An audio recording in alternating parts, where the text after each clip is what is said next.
આય હા, આ 3 મૂવી તમે નથી જોઈ તો જિંદગી જીવીને શું ફાયદો? તો ચાલો 3 મૂવીનું તમને નામ આપો. ત્રીજા નંબરની ફિલ્મનું નામ છે ચાલ જીવી લઈએ, જેમાં મુખ્ય કલાકાર યશ સોની અને ગુજ્જુભાઈ છે. કહાની એ છે, દીકરો બહુ મોટો બિઝનેસમેન છે પણ એની જોડે બિલકુલ ટાઈમ નથી. પછી એના પપ્પાને હાર્ટ એટેક આવે. પછી ડોક્ટર કે હવે આમની જોડે થોડોક જ સમય રહ્યો છે. પછી બાપ કહે છે કે ચલો ફરવા જઈએ. પછી ફરવા જાય ને તેની સ્ટોરી છે, પણ આનો ક્લાઇમેક્સ જેટલો મસ્ત છે ને, તમે જોઈને જ એમ કહેશો કે વાહ શું ક્લાઇમેક્સ છે. બીજી ફિલ્મનું નામ છે કરસનદાસ પે એન્ડ યુઝ. આ ફિલ્મના કલાકાર મયુરભાઈ છે. કહાની એ છે કે વ્યક્તિ શૌચાલયમાં બેસનારો એક ઊંચી કાસ્ટની છોકરી જોડે પ્રેમ થઈ જાય છે.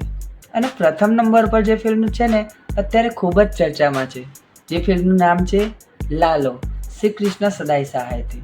આ ફિલ્મના ડાયરેક્ટર અને રાઇટર છે અંકિત સાખિયા. કહાની એ છે, વર્ગીય પરિવારનો લાલો નામનો એક વ્યક્તિ હોય છે, જે જુનાગઢમાં રિક્ષા ચલાવતો હોય છે. ઘરના ઝઘડાના કારણે કંટાળીને રાત્રે 12 વાગે બહાર નીકળી જાય છે. એક વ્યક્તિના હાથમાં પૈસા ભરેલું બેગ જોઈ જાય છે લાલો, અને તેની પાછળ જાય છે. તે એક ફાર્મ હાઉસમાં કેદ થઈ જાય છે, જેની જાળીઓમાં કરંટ આવતો હોય છે. તે કેવી રીતે બહાર નીકળે છે અને કૃષ્ણ ભગવાન તેની મદદ કઈ રીતે કરે છે તે જ આ ફિલ્મ દર્શાવે છે. અને આ વિડીયો ગમ્યો હોય તો લાઈક જરૂર કરજો અને મારી ચેનલને સબસ્ક્રાઈબ કરજો.